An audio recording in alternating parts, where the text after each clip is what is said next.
હવે સમાચાર વિગતવાર તો આમ આદમી પાર્ટીના પ્રદેશ અધ્યક્ષ ઈસુદાન ગઢવીની અટકાયત કરવામાં આવી। બોટાદ કિસાન મહાપંચાયતમાં ભાગ લેવા જઈ રહેલા પ્રદેશ અધ્યક્ષ ઈસુદાન ગઢવીને પોલીસે અધવચ્ચે અટકાવ્યા।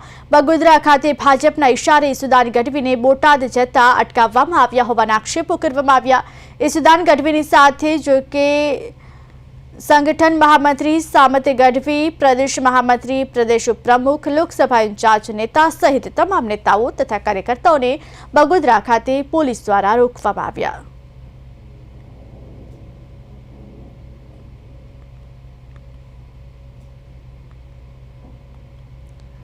बगोदरा पुलिसे अटकायत करी है। जो कि बोटादमां किसान महापंचायतमां जता अटकाववामां આવ્યા છે। आपना प्रदेश अध्यक्ष ईसुदान गढ़वीनी अटकायत करवामां આવી। बगोदरा पुलिसे તેમની અટકાયત કરી હતી, ત્યારે બોટાદમાં કિસાન પંચાયતમાં જતા તેમને અટકાવવામાં આવ્યા। મેં કાલે જાહેરાત કરી, રાજુ કરપડાજીની ધરપકડ કર્યા બાદ, અમારા ખેડૂતો ઉપર ફરિયાદો કર્યા બાદ કે ભાઈ કાલે બોટાદમાં પંચાયત થશે એટલે ભાજપને જ્ઞાન આવ્યું। અત્યારે એના ચેરમેનો નિવેદનો કરી રહ્યા છે કે માંગણીઓ સ્વીકારી લેશું। હજી સ્વીકારી નથી, તમે ગુમરાહ કરો છો। તમે લેખિતમાં હજી સુધી આપ્યું નથી અને અહીંથી અટકશે નહીં।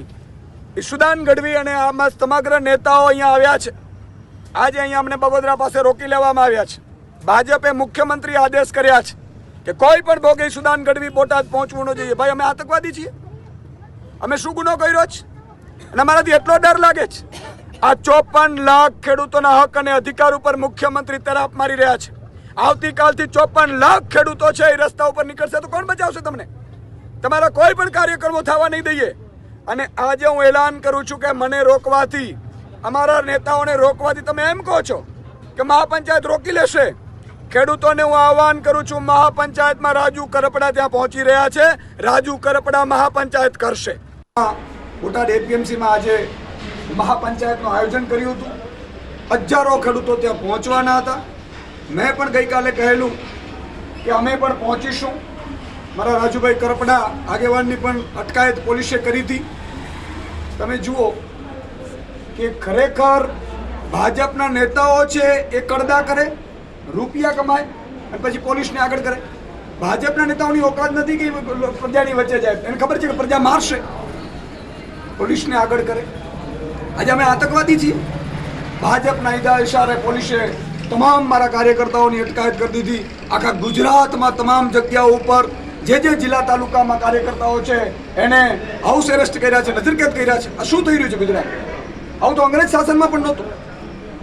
આજે ભાજપે 54 લાખ ખેડૂતોના અવાજને દબાવવાની કોશિશ કરી છે।